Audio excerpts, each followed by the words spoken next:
Šodien par Irānas-Izraēlas karu un tā ietekmi uz finanšu tirgiem.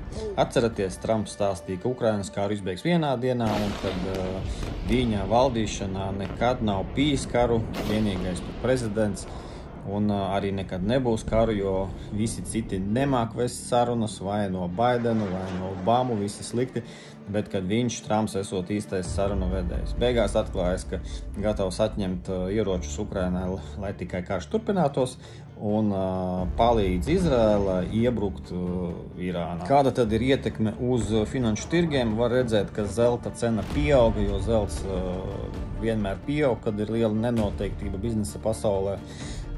Bet bitkoins nepieauga, tie ir nokrita.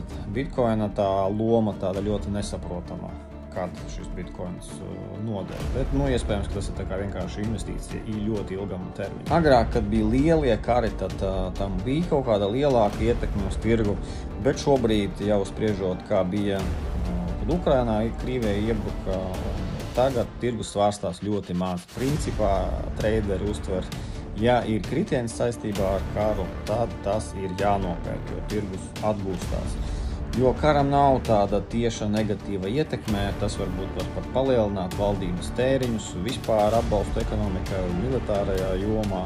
Naftas cena vienā brīdī palecās pa laikam apmēram kaut kādiem 13%, bet viņa jau tur korģējās atpakaļ uz leju, jo tas ir pārāk liels leciens. Kāpēc palecās? Tāpēc, ka, protams, Irāna ir tur, kur ir daudzi naftas ražotāji, un ja tur notiek karš, tas var bremzēt šo naftas loģistiku. Kā arī, ja Izraēļa izbombardē Irānas naftas atradnes un ražotavas, tad tas arī, protams, samazinās naftas daudzumu pasaulē, kas var pacelt cenas. Akciju tirgi pakritās nebūtiski daudz trešdien un piekdien, bet šodien, pirmdien, vismaz premarketā jau ir pozitīvs, jo bieži vien cilvēki baidās turēt akcijas pirms weekenda, jo weekendā viss kaut kas var traks notikt.